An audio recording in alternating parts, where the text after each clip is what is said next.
बिस्मिल्लाहिर्रहमानिर्रहीम। जासूस आज़म Imran series मुसन्निफ Mazhar Kaleem MA। हो बदबू, कासिम के बदन से बू, साला खुद बदबूदार। ओह, मगर मैंने आज खुशबू तो लगाई नहीं। अरे, मैं तो नहाया ही नहीं। और फिर तो खालाजाद सचा भी हो सकता है। कासिम की जहनी रूह सोचते सोचते यकलख्त बदल गई और दूसरे लम्हे वो एक झटके से उठकर खड़ा हो गया। जी साहब, एक वेटर ने उसे इस तरह बौखलाए हुए अंदाज में उठकर खड़े होते हुए देखा तो शायद ये समझा कि उसे कोई परेशानी लाहक हो गई है।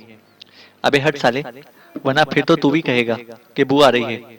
मैं अभी तुर्की हमाम में नहा कर आता हूँ, कासिम ने तेज लहजे में कहा और फिर तेजी से बैरूनी दरवाजे की तरफ बढ़ गया।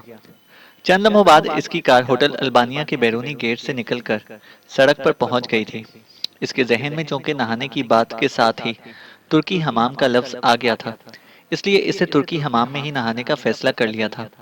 और फिर तुर्की हमाम में नहाने से इसे वाकई बेहद लुत्फ आता था।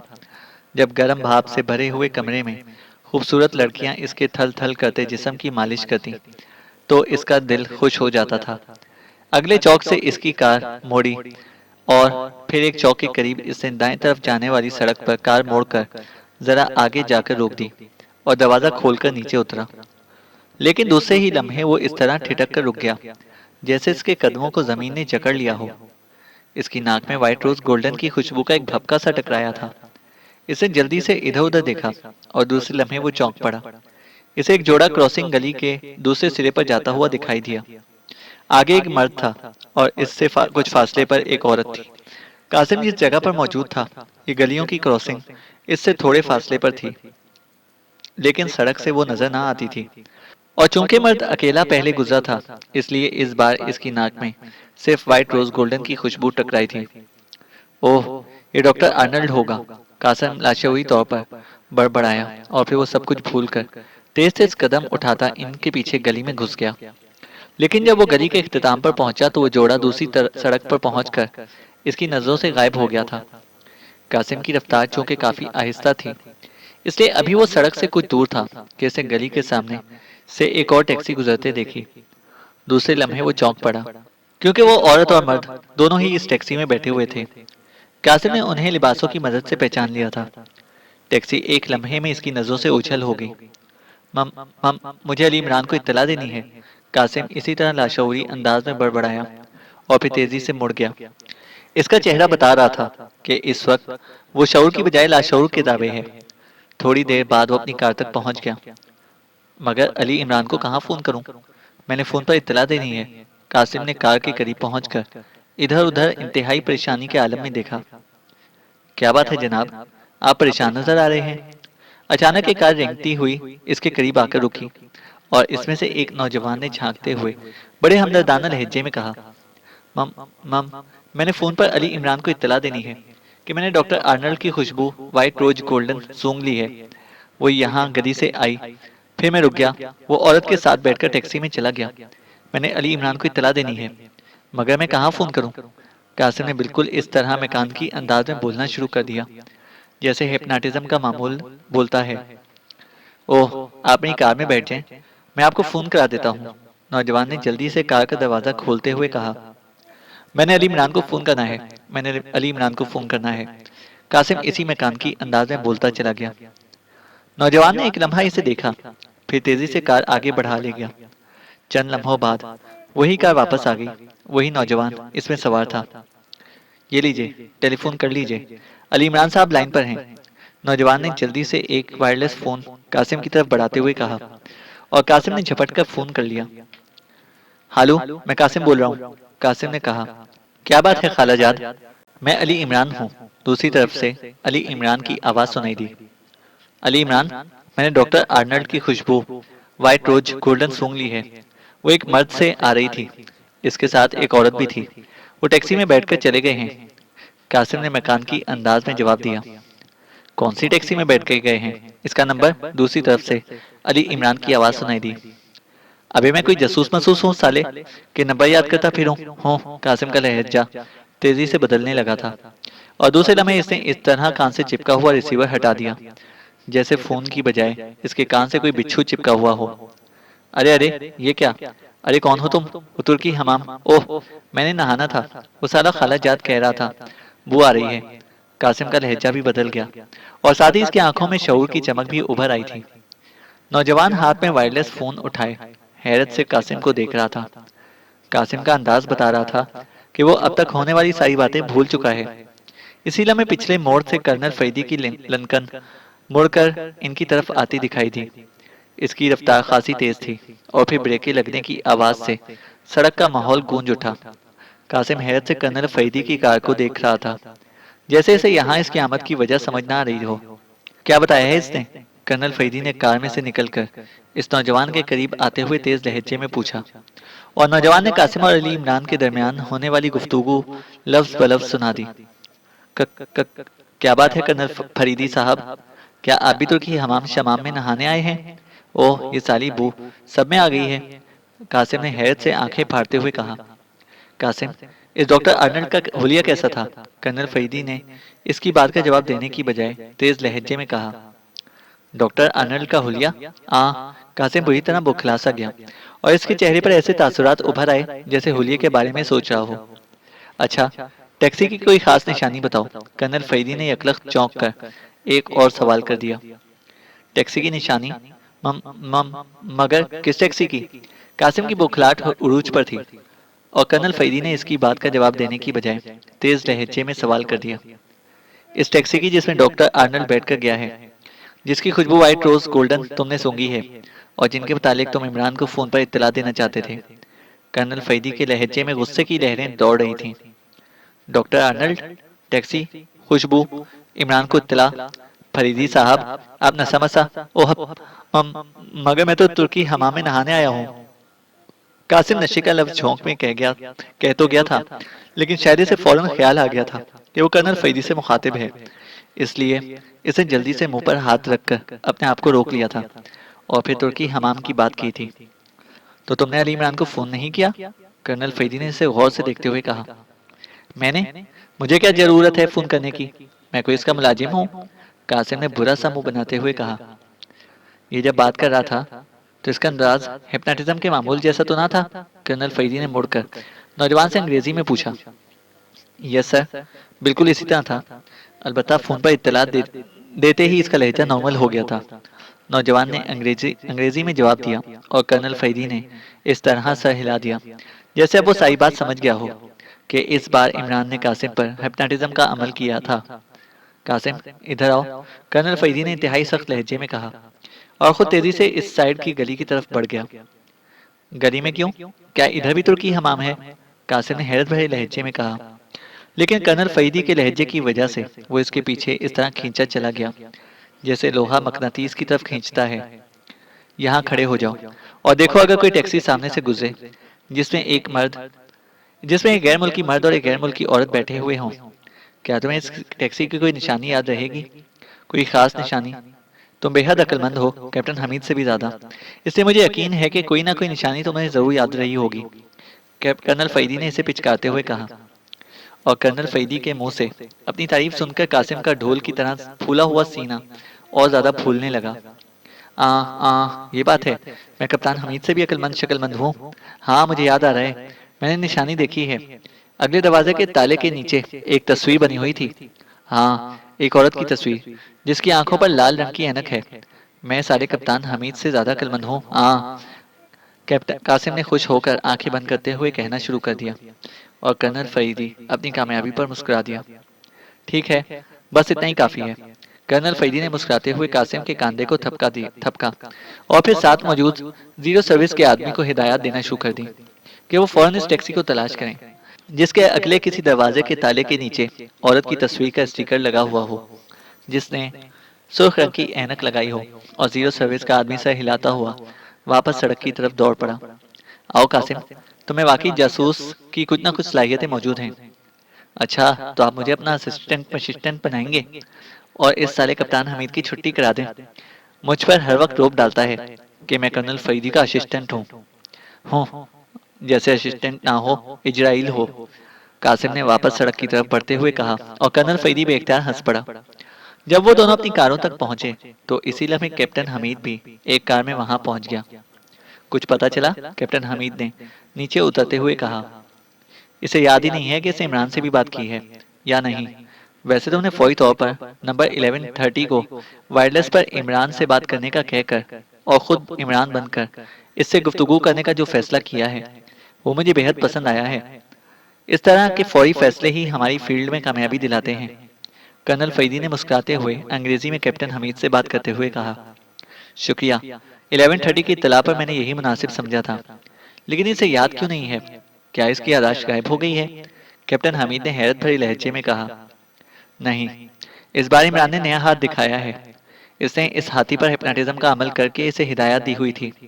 अगर 1130 इसका ताकुब करता हुआ इसके पीछे ना आता तो यकीनन ये इमरान को ही फोन करता। लेकिन बहरहाल तुम्हारी बात दुरुस्त निकली। कासिम में वाकई अजीब सलाहियत मौजूद है, जैसे कोई ना कोई निशानी याद रहती है जिसका शायद इसे खुद भी इल्म नहीं होता। इमरान को भी इस सलाहियत का इल्म था, इसलिए इसने इससे डॉक्टर आर्नल्ड की मखसूस खुशबू मालूम कर ली। लेकिन इसे मालूम था कि हमें भी पता चल जाएगा, इसलिए इसने हिप्नोटिज्म के जरिए इसके जहन को कंट्रोल कर लिया। कर्नल फरीदी ने तज्जिया करते हुए कहा। आखिर ये आप साली गिटमिट क्यों कर रहे हैं? कुछ गिटमिट करें, मगर कुछ तो साली अपनी अम्मा जान की जबान भी बोले ना। कासिम से ना रहा गया तो बोल पड़ा। हमीद, कासिम में जासूस बनने की सलाहियतें मौजूद हैं। तुम ऐसा करो कि इसकी कुछ ना कुछ ट्रेनिंग कर दो, किसी वक्त काम ही आ जाएगा। कर्नल फरीदी ने मुस्कुराते हुए कैप्टन हमीद से मुखातिब होकर कहा। इसकी तो मैं ऐसी ट्रेनिंग करूंगा कि सारी उम्र याद रखेगा। इसने इमरान को तरजीह दी है हम पर। हमीद ने गुस्से से आंखें निकालते हुए कहा। अरे जाओ, मैं तो कर्नल फरीदी का लिहाज में अर्ज कर रहा हूँ, वरना तुमसे मैं अभी बड़ा जासूस महसूस हूँ। कासिम ने बिफरे हुए लहजे में कहा और फिर गुस्से से फुंकारता हुआ अपनी कार की तरफ बढ़ गया। डैशबोर्ड में लगे हुए ट्रांसमीटर से टू टू की आवाजें निकलते ही कर्नल फरीदी ने हाथ बढ़ाकर इसका बटन दबा दिया। Hello, number 11 calling, over. Button दबते ही जीरो फोर्स के इंचार्ज नंबर 11 की आवाज सुनाई दी। Hard stone, over. Colonel Faridi ने तेज लहजे में जवाब दिया। सर, वो टैक्सी तलाश कर ली गई है। इसके ड्राइवर ने तस्लीम किया है। इसने आसिफ जा रोड से गैर मुल्की जोड़े को जिशान कॉलोनी की कोठी नंबर 112 में ड्रॉप किया है। लेकिन सर, इसे एक और हैरत अंगेज बात भी बताई है।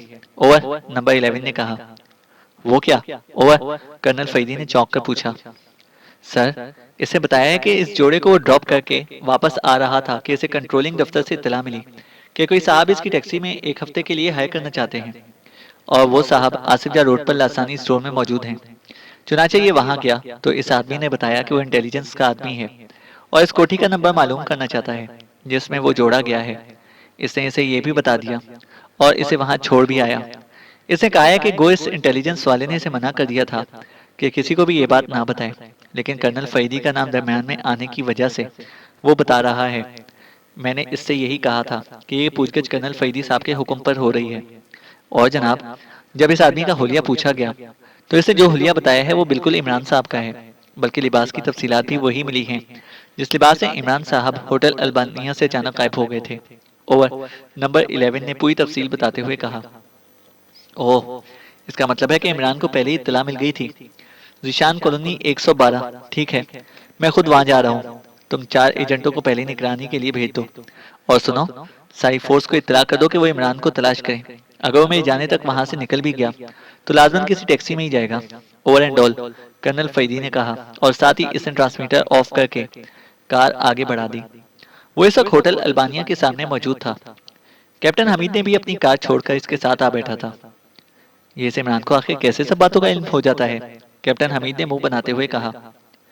इसका जहन इंतहाई बरकरफ्तार है और साथ ही साथ वो मुकद्दर का सिकंदर भी है। कोई ना कोई इत्तेफाक ऐसा हो जाता है कि इसका काम हैरत अंगेज तौर पर आगे बढ़ जाता है। कर्नल फरीदी ने कहा और कैप्टन हमीद होंठ भेंचकर खामोश हो गया।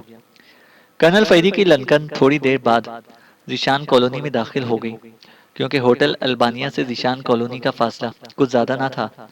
जल्दी कर्नल फरीदी ने कोठी नंबर 112 तलाश कर ली। ये छोटी सी कोठी थी, इसका फाटक बंद था।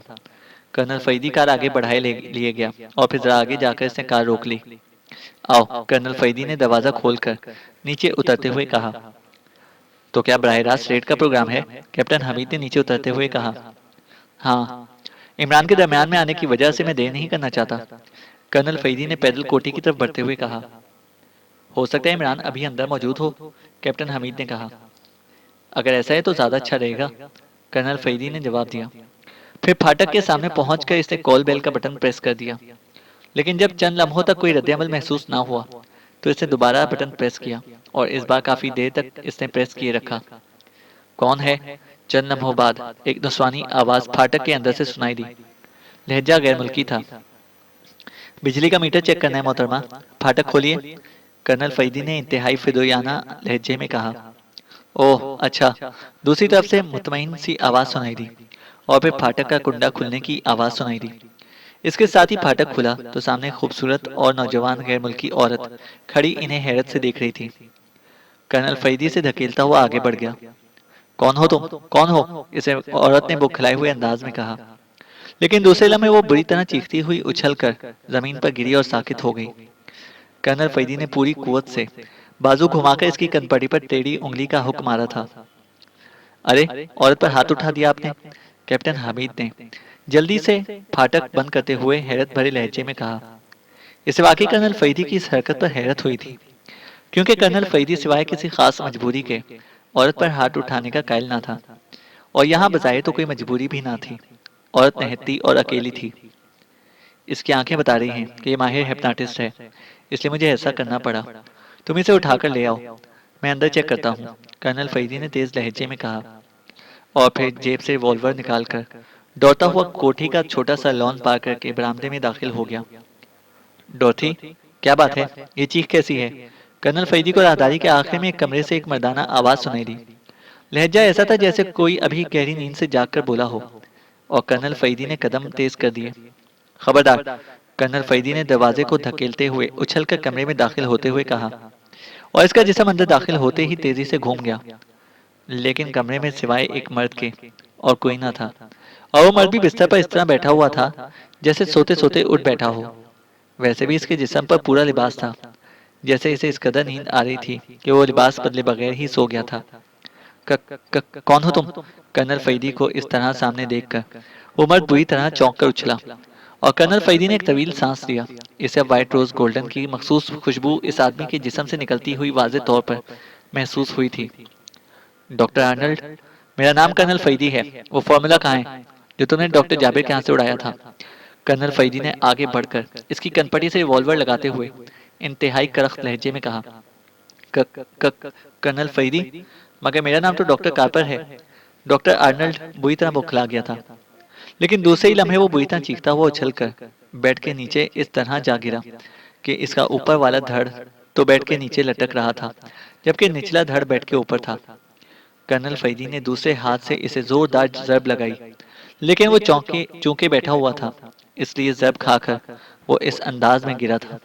डॉक्टर आर्नल्ड ने इस तरह गिरते ही तेजी से गलाबाजी खाकर सीधे खड़े होने की कोशिश की, लेकिन दूसरे लम्हे एक बार फिर इसके हलक से चीख निकली और वो साइड की दीवार से टकराकर नीचे गिर गया। बुखलाहट में कलाबाजी खाते हुए इसे ये एहसास ना हुआ था कि साइड की दीवार बेड के किनारे से ज्यादा फासले पर नहीं है, इसलिए कलाबाजी खाते हुए इसका निचला जिस्म पूरी कुव्वत से दीवार से जा टकराया। कर्नल फरीदी ने बेड पर चढ़कर दूसरी तरफ छलांग लगाई और फिर नीचे गिरते हुए डॉक्टर आर्नल्ड को गर्दन से पकड़कर ऊपर उठाया और इसके साथ ही रिवॉल्वर का दस्ता पूरी कुव्वत से इसकी कनपटी पर पड़ा तो डॉक्टर आर्नल्ड के हाथ पैर ढीले पड़ गए। वो बेहोश हो चुका था। कर्नल फरीदी ने इसका बेहोश जिस्म बेड पर फेंक दिया। इसी लम्हे कैप्टन हमीद भी इस औरत को कांधे पर उठाए अंदर दाखिल हुआ। हमीद, मैं इसकी तलाशी लेता हूँ, तुम कमरे की तलाशी लो। इमरान यहाँ मौजूद नहीं है, हालांकि वो यहाँ आया था। कहीं वो हमसे पहले ही हाथ न दिखा गया हो। कर्नल फरीदी ने झुककर बेड पर पड़े हुए डॉक्टर आर्नल्ड की तलाशी लेनी शुरू कर दी और चंद लम्हों बाद जब इसने इसके कोट की अंदरूनी जेब से सुर्ख रंग का एक बॉक्स निकाला तो इसकी आंखें चमक उठी। इसने बॉक्स खोला तो अंदर मौजूद माइक्रोफिल्म देखकर इसकी आंखें चमक उठी। यकीनन ये फॉर्मूले की फिल्म थी। अरे, ये अलमारी तो मेकअप के सामान से भरी पड़ी है। इसी लम्हे कैप्टन हमीद की आवाज सुनाई दी और कर्नल फरीदी तेजी से उसकी तरफ बढ़ गया। ओह, तो ये बात है। मैं भी सोचा था कि डॉक्टर आर्नल्ड का जो कदो कामत बताया गया है, ये आदमी तो वैसा नहीं है। मुझे सिर्फ इसकी खुशबू की वजह से यकीन हो गया था कि यही डॉक्टर आर्नल्ड है। इसका मतलब है कि इसने पैडिंग की थी। कर्नल फरीदी ने अलमारी में पैडिंग का मखसूस सामान देखते हुए कहा, इस अलमारी से पहले भी तलाशी ली गई है। वो बड़े माहिराना अंदाज से ली गई है, लेकिन फिर भी। कैप्टन हमीद ने बड़बड़ाते हुए कहा, और कर्नल फरीदी इसकी बात सुनकर बेख्तियार चौंक पड़ा। तुम्हारी बात दुरुस्त हो सकती है। ये काम यकीनन इमरान का है। ये आदमी यकीनन गहरी नींद सोया हुआ होगा और इमरान ने अंदर आकर तलाशी ली होगी। कर्नल फरीदी ने जवाब दिया। लेकिन ये औरत तो मौजूद थी, कैप्टन हमीद ने जवाब दिया। हो सकता है ये भी सोई हुई हो, लेकिन इमरान वापस क्यों चला गया? वो तो ऐसा आदमी नहीं है कि यहाँ आकर बगैर फॉर्मूला वापस चला जाए, और इसने इस डॉक्टर के लिबास की तलाशी भी ना ली हो, वरना वो ये फॉर्मूला आसानी से हासिल कर लेता। कर्नल फरीदी ने खुद कलामी के से अंदाज में कहा। इसीलिए मैं इसकी कलाई पर जरबें सी लगने लगी। वो चौंक पड़ा। इसने जल्दी से वॉच ट्रांसमीटर का बटन खींच लिया। Hello, hello, number 11 calling, over. Watch transmitter से नंबर 11 की मध्यम सी आवाज सुनाई दी। Hard stone, over. Colonel Faridi ने घड़ी को मुंह के करीब लाते हुए कहा, सर, इमरान को तलाश कर लिया गया है। नंबर 104 ने इन्हें जीशान कॉलोनी से कुछ फासले पर एक टैक्सी में बैठ के चेक किया है, ओवर। नंबर 11 ने जवाब दिया। ओह, वो कहाँ जा रहा है, ओवर। कर्नल फरीदी ने पूछा। अभी तो टैक्सी चल रही है सर, ओवर। दूसरी तरफ से जवाब दिया गया। इसकी मुकम्मल निगरानी कराओ और जहां वो जाए मुझे फौरन इत्तला दो, वो ट्रांसमीटर पर। और सुनो, मैं जीशान कॉलोनी की कोठी नंबर 112 में हूँ। यहाँ एक मर्द और एक औरत बेहोश पड़े हैं। ये मुजरिम हैं। इन्हें यहाँ से उठाकर हेडक्वार्टर पहुंचा दो और इनका ख्याल रखना। मैं इमरान से फारिग होकर वहां आऊंगा, तो फिर इनसे तफसीली पूछगछ होगी, over and all. Colonel Faridi ने कहा और विंड बटन दबाकर इसने ट्रांसमीटर ऑफ कर दिया। इमरान साहब, आप और यहाँ। अचानक दरवाजा खोलने वाले नौजवान की हैरत से भरपूर आवाज सुनाई दी। ये असलम था। ये एजेंट ना था, बल्कि इसके जिम्मे से मुखबरी का काम था। इसलिए इसके मुतालिक जाती तौर पर सिवाय इमरान के और कोई ना जानता था। हत्ता कि नेदरलैंड में एक्सट्रू के फॉरेन एजेंट्स भी इससे वाकिफ ना थे। इमरान ने इसे यहाँ इसलिए रखा हुआ था कि खास हालात में वो इससे फॉरेन एजेंट्स से हटकर मुखबरी का काम लिया करता था। इसलिए वो इमरान से अच्छी तरह वाकिफ था। हाँ, और कौन है अंदर? जल्दी इमरान ने जल्दी से दरवाजे में दाखिल होते हुए पूछा। कोई नहीं है। बेगम बच्चों समेत अपने मैके गई हुई है, असलम ने एक तरफ हटते हुए कहा। और इमरान इत्मीनान भरे अंदाज में सर हिलाते हुए आगे बढ़ गया। असलम पेशे के लिहाज से फोटोग्राफर था और यहाँ महकमा इंफॉर्मेशन में चीफ फोटोग्राफर था। यही वजह थी कि इसने इस कोठी के एक कमरे में डार्क रूम बनाया हुआ था। लेकिन इमरान जानता था कि डार्क रूम खास जदीद नौयत का है। यहाँ माइक्रोफिल्म भी डेवलप की जा सकती थी, इसकी मजीद नकलें भी तैयार की जा सकती थी और प्रोजेक्टर पर इन्हें चेक भी किया जा सकता था। यही वजह थी कि इमरान ने फॉर्मूला हासिल करते ही सीधा यहाँ का रुख किया था। मैं डार्क रूम में एक माइक्रोफिल्म चेक करना चाहता हूँ। तुम जरा मेरे लिए तेज चाय की एक प्याली बनाकर ले आओ, इमरान ने कोठी के बरामदे में पहुंचते हुए कहा। ठीक है सर, अभी लेकर आता हूँ, असलम ने सर हिलाते हुए कहा और तेजी से किचन की तरफ बढ़ गया, जबकि इमरान तहखाने की तरफ जाने वाली सीढ़ियां उतरता हुआ आगे बढ़ गया। डार्क रूम तहखाने में ही था। डार्क रूम में पहुंचकर इमरान ने दरवाजा बंद किया और फिर केस में से फिल्म निकालकर इसे प्रोजेक्टर पर चढ़ाई। दूसरे लम्हे जदीद तरीन प्रोजेक्टर की स्क्रीन पर आड़ी तिरछी लकीरें नजर आने लगी। इमरान खामोशी से स्क्रीन को देखता रहा। फिर अचानक एक झमाके से इस पर एक तहरीर उभर आई और इमरान चौंक कर इसकी तरफ मुतवज्जा हो गया, क्योंकि तहरीर नामानूस सी थी। इसे जल्दी से हाथ उठाकर प्रोजेक्टर का एक बटन दबा दिया और स्क्रीन पर तहरीर ना सिर्फ साकित हो गई, बल्कि वो अब इनलार्ज भी हो गई थी। इसलिए मैं दरवाजा खुला और असलम चाय लिए अंदर कमरे में दाखिल हुआ। असलम, पैड और कलम है यहाँ? इमरान ने चौंक कर इसकी तरफ देखते हुए कहा। जी हाँ, इस दराज में है, मैं देता हूँ, असलम ने कहा और चाय की प्याली इमरान के हाथ में देकर इसे दराज खोली और इसमें से एक पैड और बॉल पॉइंट निकालकर बाहर रख दिया। ठीक है, तुम बाहर जाओ, मैं जरा काम कर लूँ, इमरान ने चाय की चुस्की लेते हुए कहा और असलम सर हिलाता हुआ डार्क रूम से बाहर निकल गया। इमरान चाय भी पीता रहा और गौर से स्क्रीन पर मौजूद तहरीर को भी पढ़ता रहा। फिर जैसे ही चाय की प्याली खत्म हुई, इसकी आंखों में भी चमक उभर आई। तहरीर एक मखसूस कोड में थी, जो बज़ाहिर कोई नया कोड था, लेकिन इमरान ने चाय पीते पीते इस कोड की ढूंढ निकाली थी और फिर इसने चाय की खाली प्याली एक तरफ रखी और बॉल पॉइंट उठाकर कागज पर इसकी मदद से स्क्रीन पर मौजूद तहरीर को डिकोड करना शुरू कर दिया। 4-5 लाइनें डिकोड करने के बाद इसे बॉल पॉइंट रख दिया। अब वो चूंकि कोड को पूरी तरह समझ गया था, इसलिए अब इसे बाकायदा कागज पर डिकोड करने की जरूरत ना रही थी। इसने पैड से कागज फाड़ा और इसे मरोड़ तरोड़ कर एक तरफ पड़ी हुई बास्केट में फेंकने ही लगा था कि यकलख्त इसे एक ख्याल आ गया। ओ नहीं, कहीं ये असलम के हाथ ना लग जाए, इमरान ने बड़बड़ाते हुए कहा और फिर इधर उधर देखने लगा। फिर इसे एक तरफ मौजूद सिगरेट की डिब्बिया और इस पर पड़ा हुआ लाइटर नजर आ गया। असलम चूंकि चेन स्मोकर था, इसलिए वो डार्क रूम में भी सिगरेट और लाइटर जरूर रखता था। इमरान ने लाइटर उठाया और इस कागज को आग लगा दी। जब कागज जलकर राख हो गया तो इसने इसे सेवरेज के पाइप में बहा दिया। अब वो मुतमईन था। बहरहाल ये इंतहाई अहम दिफाई फॉर्मूला था, इसलिए इमरान नहीं चाहता था कि असलम जैसे आम आदमी के कान में इसकी भनक भी पड़ जाए। कजा ये कि वो कागज पर इसकी डिकोडिंग पढ़ ले, इसलिए इसने कागज जला दिया था। फिर इसे पैड और बॉल पॉइंट उठाकर दोबारा दराज में रखे और दराज बंद करके इसने कुर्सी घसीटी और प्रोजेक्टर स्क्रीन के सामने इत्मीनान से बैठ गया। इसने प्रोजेक्टर का बटन दबाया तो तहरीर आहिस्ता आहिस्ता बदलने लगी। इमरान चूंकि साथ साथ इसे जहनी तौर पर डिकोड भी करता जा रहा था, इसलिए वो मुकम्मल तौर पर इसकी तरफ मुतवज्जा था। इसकी आंखों में तेज चमक तेज हो गई, क्योंकि फॉर्मूला वाकई अहम और बिल्कुल ही नए एक दिफाई हथियार का था। लेकिन फिर अचानक धमाके से स्क्रीन साफ हो गई तो इमरान चौंक पड़ा। इसे प्रोजेक्टर का वो डायल चेक किया तो ये बताता था कि फिल्म अभी मौजूद है या ख़त्म हो गई। तो इसके होंठ भींच गए। फिल्म मुकम्मल तौर पर चल चुकी थी।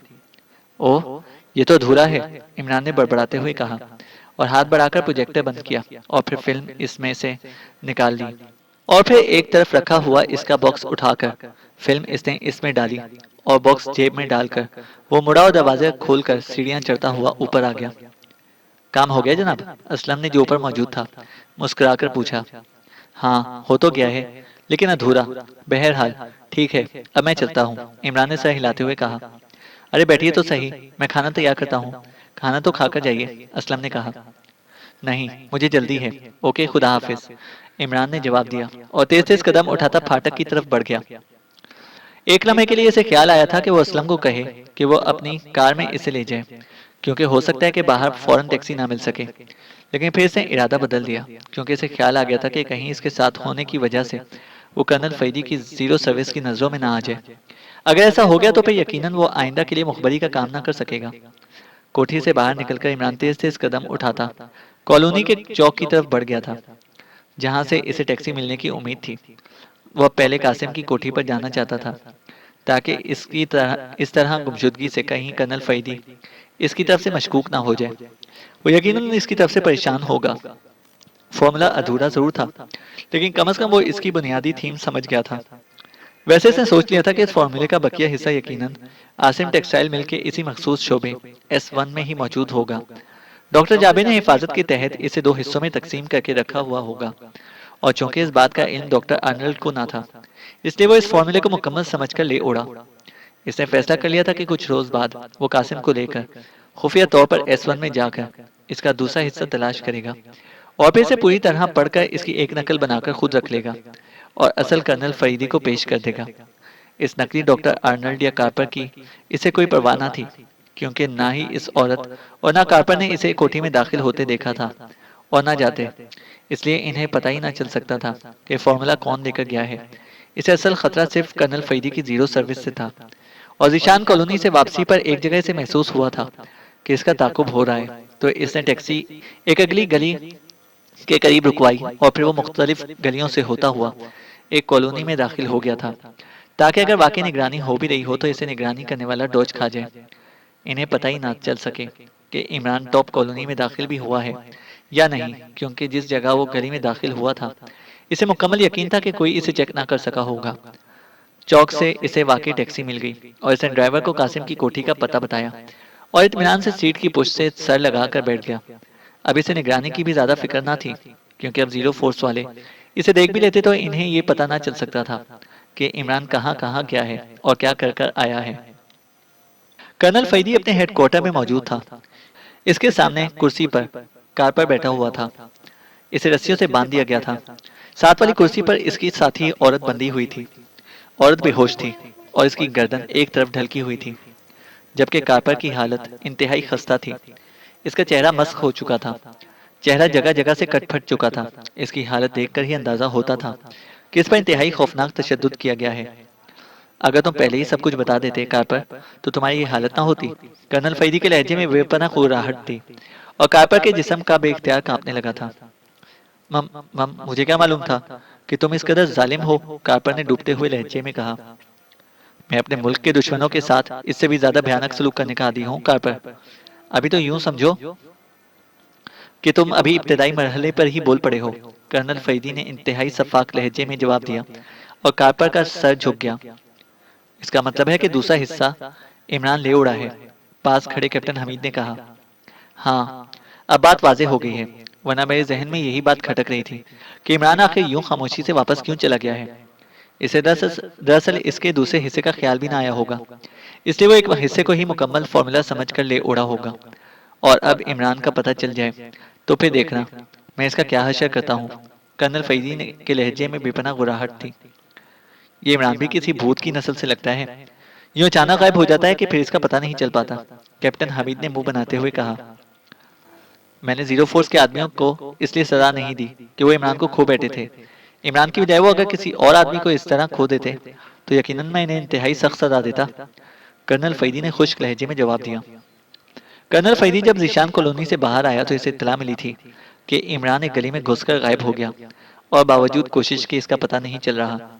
और जिस जगह वो गायब हुआ था वहां से चौंके कई कॉलोनियों को रास्ते जाते थे, इसलिए ये मालूम ना हो रहा था कि वो कौन सी कॉलोनी में गया है। इस इत्तला के बाद कर्नल फरीदी हेडक्वार्टर आ गया, क्योंकि इसके जहन में यही खलिश थी कि आखिर इमरान जीशान कॉलोनी की कोठी में दाखिल होने और अलमारी की तलाशी लेने के बावजूद वापस क्यों चला गया। कारपर और वो औरत जिसका नाम कारपर ने डॉर्थी बताया था, इस हेडक्वार्टर पहुंचा दिए गए थे और फिर कर्नल फरीदी ने कारपर से पूछगिछ शुरू कर दी। कारपर खासा सख्त जान आदमी साबित हुआ, लेकिन कर्नल फरीदी जैसे आदमियों के मुंह खुलवाना जानता था, इसलिए जल्द ही कारपर भी तोते की तरह बोलने पर मजबूर हो गया। और तब कर्नल फरीदी को मालूम हुआ कि असल डॉक्टर आर्नल्ड को कारपर ने यूरोप में ही हलाक कर दिया था और फिर वो खुद इसकी जगह लेकर यहाँ आ गया। वो चौंके मेकअप और खास तौर पर पैडिंग के फन में महारत रखता था, इसलिए कोई इसे पहचान ना सका। और फिर इसने बड़े इत्मीनान से फॉर्मूले हासिल कर लिए और डॉक्टर आर्नल्ड का मेकअप खत्म करके असल शक्ल और जिस्म में आ गया। इस तरह वो मुकम्मल तौर पर महफूज हो गया था। ये बात भी कारपर ने ही बताई थी कि फॉर्मूला दो हिस्सों पर मुश्तमिल था।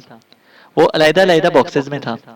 पहले इसने इसे एक ही बॉक्स में रख लिया था, लेकिन फिर इसने हिफाजत के तौर पर दोबारा इन्हें अलहदा बॉक्सेस में रख दिया था। एक बॉक्स तो इसने अपनी जेब में रखा, जबकि दूसरा बॉक्स इसने अलमारी के खुफिया खाने में छुपा दिया था। लेकिन इसने इमरान की कोठी में दाखिल होने से लाइल्मी जाहिर की थी। इससे सारी सूरत हाल कर्नल फरीदी पर वाज़ेह हो गई थी कि इमरान इस वक्त अंदर दाखिल हुआ जब कारपर गहरी नींद सोया हुआ था और इमरान के हाथ अलमारी में रखा हुआ फॉर्मूला लग गया तो वो इसे मुकम्मल समझ कर ले उड़ा। लेकिन अब इमरान का पता न चल रहा था। कर्नल फरीदी इस कमरे से जहां कारपर और वो औरत डॉर्थी मौजूद थी निकलकर अपने दफ्तर में पहुंचा ही था कि यकलख्त मेज पर पड़े हुए ट्रांसमीटर से मखसूस आवाज़ें निकलने लगीं और कर्नल फरीदी ने चौंक कर ट्रांसमीटर ऑन कर दिया।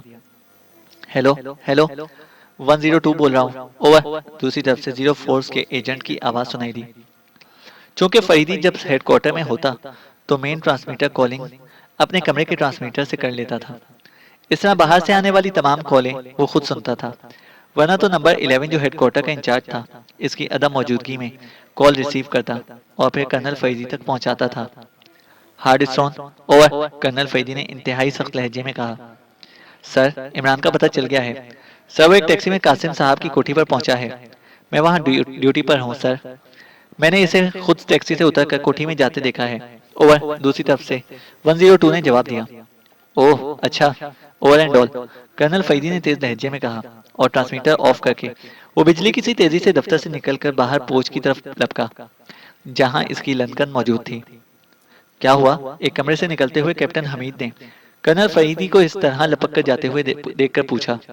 जल्दी आओ, इमरान कासिम की कोठी में गया है, हमने इसे फौरन पकड़ना है, कर्नल फरीदी ने तेज लहजे में कहा और कैप्टन हमीद भी सर हिलाता हुआ इसके पीछे लपक पड़ा। और चंद लम्हों बाद लंदन इंतहाई तेज रफ्तारी से सड़क पर दौड़ती हुई इस कॉलोनी की तरफ बढ़ी चली जा रही थी जहां कासिम की कोठी थी। इमरान को आप इस कापर से भी ज्यादा सजा दें। इसे खुफिया तौर पर फॉर्मूला उड़ाकर हमारे मुल्क के खिलाफ बहुत बड़ा जुर्म किया है। कैप्टन हमीद ने मौका गनीमत देखकर कर्नल फरीदी के गुस्से को उभारने की कोशिश करते हुए कहा, हाँ, वो ये हरकत करके सजा का मुस्तहिक हो चुका है। तुम देखना, मैं इसका क्या हशर करता हूँ।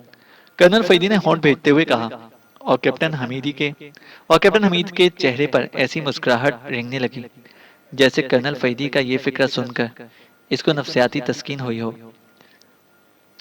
अगर आप मुझे हुक्म दें, तो कैप्टन हमीद ने दोबारा बोलना शुरू कर दिया। खामोश बैठे रहो, वो तुम्हारे बस से बाहर है। कर्नल फरीदी ने बुरी तरह झाड़ दिया और कैप्टन हमीद मुंह बनाकर खामोश हो गया। तुम फिर आ गए। हम मगर वो साला तुर्की हमाम तो बंद है। कासिम ने ड्राइंग रूम में दाखिल होते ही कहना शुरू कर दिया। इमरान को कोठी में दाखिल होते ही मालूम हो गया था कि कासिम कोठी पर मौजूद है, इसलिए वो ड्राइंग रूम में आकर बैठ गया था। तुर्की हमाम, क्या मतलब? इमरान ने हैरत भरे अंदाज में पूछा। वो वाकई कासिम का मतलब ना समझा था। अरे, तुमने खुद ही तो कहा था कि मुझसे साली बू मुंह आ रही है। मैं नहाने के लिए तुर्की हमाम में गया, मगर वो बंद था।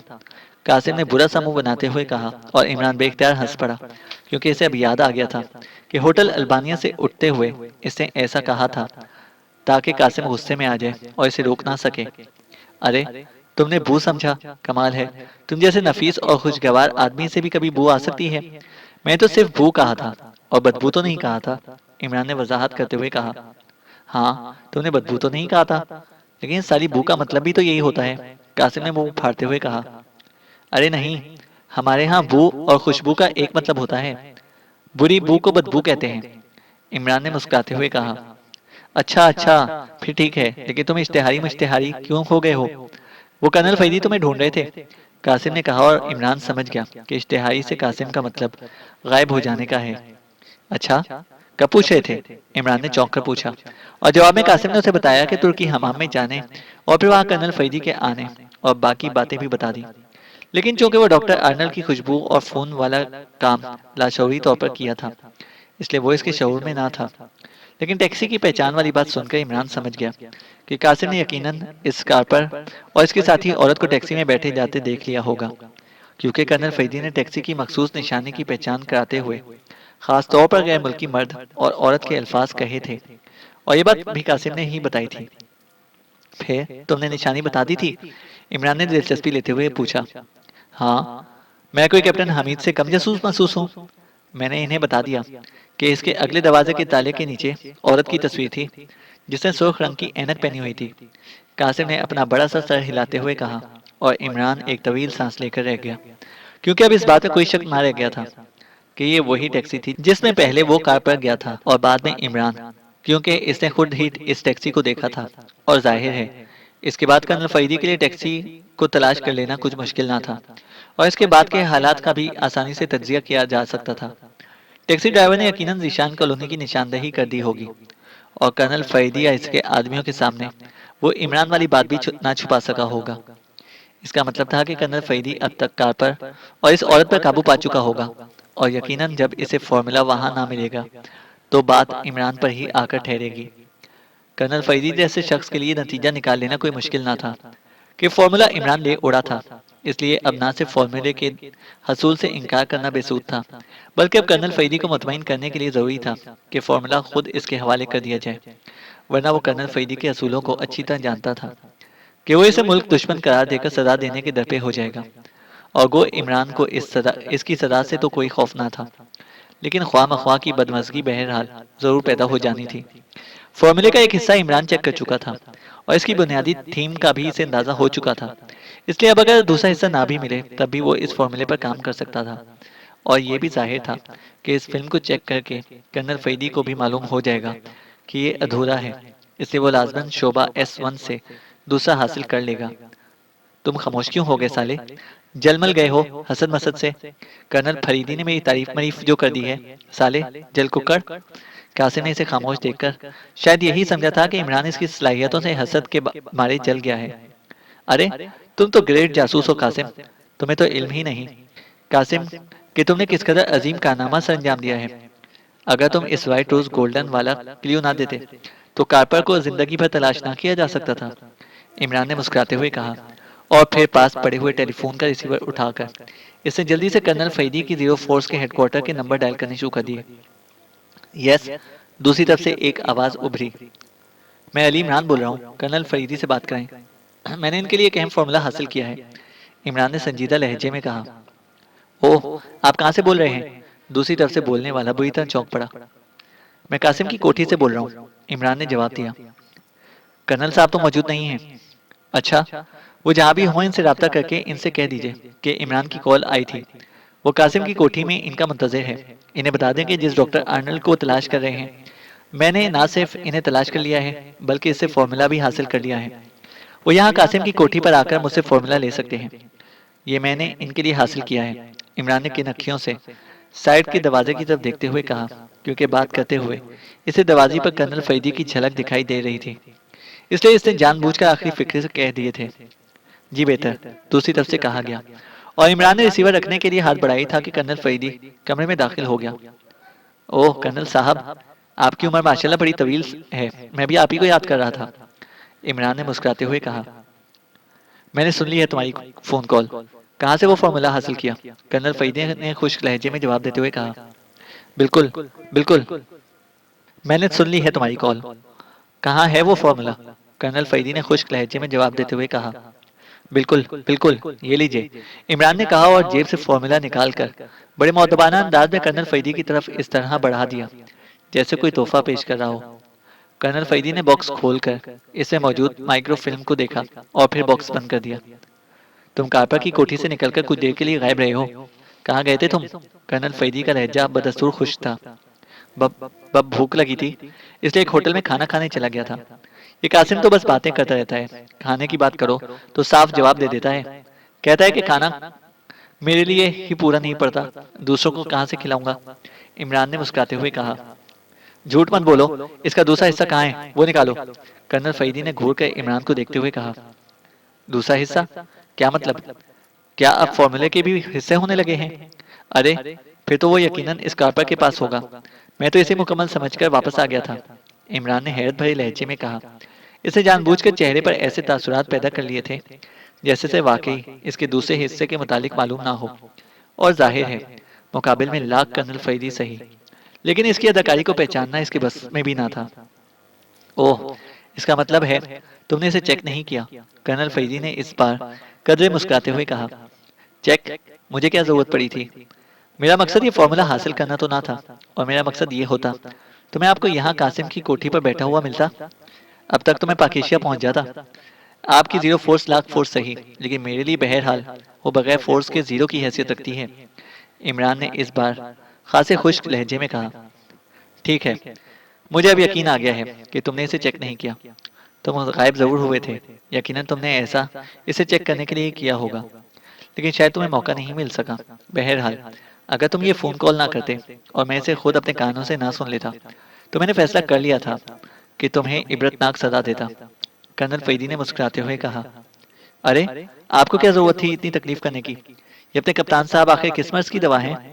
ये और कुछ कर सके ना कर सके, कम से कम लुत्फ से इबरतनाक के मायने तो तलाश करके मुझे बता सकते हैं, और बस इस लफ्ज के मायने मालूम होते ही सदा इन्हें खुद ब खुद मिल जाती, इमरान ने मुस्कुराते हुए जवाब दिया।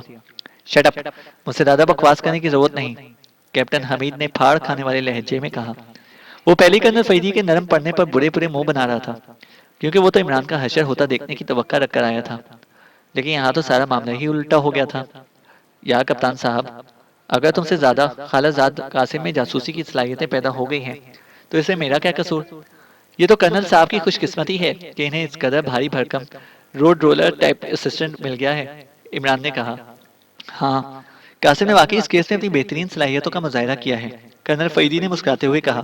और कासिम, जो शायद रोड रोलर के लफ्ज पर गुस्से से मुंह फुला रहा था, यकलख्त शर्मा कर हंस पड़ा। कासिम ग्रेट है कर्नल साहब, और इस कदर ग्रेट असिस्टेंट मिलने पर मेरी तरफ से आपको मुबारकबाद कबूल हो। वैसे एक शर्त होगी, इसके हम वजन मिठाई तकसीम करना पड़ेगी आपको, इमरान ने मुस्कुराते हुए कहा। इस कदर मिठाई तो शायद पूरे दारुल हुकूमत से इकट्ठी करने पर भी ना मिले, कर्नल फरीदी ने बेख्तियार हंसते हुए जवाब दिया। कोई बात नहीं, अपने कप्तान साहब को इस काम पर लगा दें। साल 2 साल में इतनी मिठाई तो बना ही लेंगे। कुछ काम काज तो इन्हें भी आना चाहिए। कब तक मुफ्त की रोटियां तोड़ते रहेंगे, इमरान ने मुस्कुराते हुए कहा। तुम तुम्हारी ये जुर्रत, कैप्टन हमीद गुस्से की शिद्दत से चीख उठा। इसने तेजी से रिवॉल्वर निकालने के लिए जेब में हाथ डाला। अरे खबरदार, ये मेरा खालाजाद है, तो मेरे सामने इस पर रोब मोब नहीं डाल सकते, साले हासिद मासिद जल कुकड़े, कासिम ने तेज लहजे में कहा। और कर्नल फरीदी और इमरान दोनों इसके इस अंदाज पर कहका मारकर हंस पड़े। तुमसे तो मैं समझ लूंगा, कैप्टन हमीद ने गुस्से से फुंकारते हुए कासिम से कहा और पैर पटकता हुआ दरवाजे की तरफ मुड़ गया। खामख्वा को समझ लूं, अब मैं तुमसे बड़ा जासूस महसूस हूँ। हाँ, क्यों कर्नल फरीदी साहब, कासिम ने जवाब दिया और फिर तस्दीक के लिए कर्नल फरीदी से मुखातिब होकर कहा, बिल्कुल बिल्कुल, बल्कि तुम मुझसे भी बड़े जासूस हो, कर्नल फरीदी ने मुस्कुराते हुए कहा और उठ खड़ा हुआ। सिर्फ जासूस मत कहें मेरे खालाजाद को, ये इसके डेल डोल की तौहीन है। जासूस आजम कहें तब बात बनेगी, इमरान ने मुस्कुराते हुए कहा और कर्नल फरीदी बेख्तियार कहका मारकर हंस पड़ा। खत्म शुद्ध। तो दोस्तों, हमारा ये नावल अपने अख्तिताम को पहुंचता है। इस नावल के बारे में अपनी राय से हमें आगाह करें और कमेंट सेक्शन में अपनी राय का इजहार करें। अगर आप हमारे चैनल पर नए हैं तो हमारे चैनल को सब्सक्राइब करें और साथ मौजूद बेल आइकन को प्रेस करें ताकि हमारी हर अपडेट आपको बर वक्त मिल सके। शुक्रिया।